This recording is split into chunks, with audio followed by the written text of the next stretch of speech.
আজকে ক্লে দিয়ে বানাবো হচ্ছে ফুল। হ্যাঁ, এটা আমি ফার্স্ট টাইম করতে চাচ্ছি।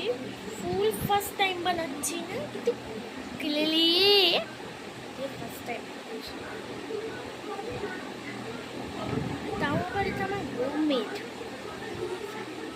এটা জানি কীভাবে একটা হোমমেড বানাতে হয়। এটা আমি শুধু শ্যাম্পু পাতা দিয়ে করেছি। একটাই শ্যাম্পু পাতা লাগবে। তোমরা যদি ভূমিকষ্ট পাতা দু তিনটে না চারটে লাগবে। তোমরা যদি স্মলের জলটা দুটো ব্যাগ দিতে হবে। আমি একটা নিয়েছি। একটা শ্যাম্পু, তোমার যারা কোনো শ্যাম্পু পাতা ঢালবে না। শ্যাম্পু পাতা ঢালার পর আর যে কোনো কোম্পানির ঢালবে। হ্যাঁ, ঢালার পর তখন আমার এখন মোবাইলটা চার্জে হচ্ছে, হাতে একটু হালকা স্কুইজ করতে হবে, তার জন্য বলছি। তারপর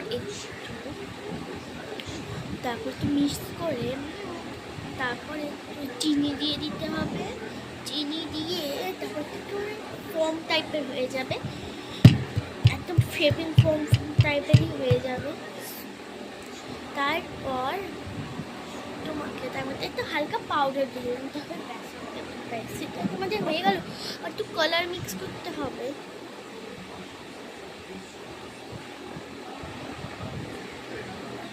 তারপর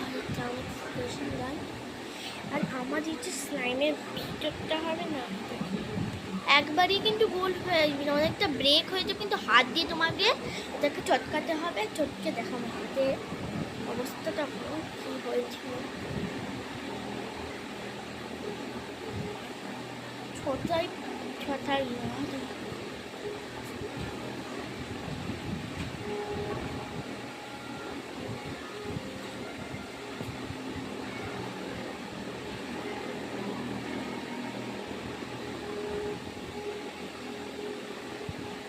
দেখো আমার কত ছোটো ছোটো হচ্ছে। আমার তো চেটে হচ্ছে। তার জন্য দেখো গুলটা তো মাঝখানে একটু বড়, একটু ছোটো আর বড় কেন হচ্ছে। এটার জন্যই ভাবছি আমার একটু কম পড়ছে। আমি একটু রেড কালারের পিঙ্ক কালারের বানাতে চাইছি, উপরে রেড কালার পরে আছে। তুমি চাইলে অয়েল পেস্টেল কালারও ঢালতে পারো, না গলিয়ে। আমি বলছি কিভাবে। আগে তোমার তো অয়েল পেস্টেলটাকে ভাঙবে, নিয়ে অনেকটা চচ্চড়ি টাইপের হয়ে যাবে। তারপরে নিয়ে চটকাতে থাকবে ঠিক হয়েই যাবে। তখন একদম ক্লিয়ার মধ্যে একটা টেক্সচার আসবে, কিন্তু হাত না অনেক নোংরা হয়ে যাবে।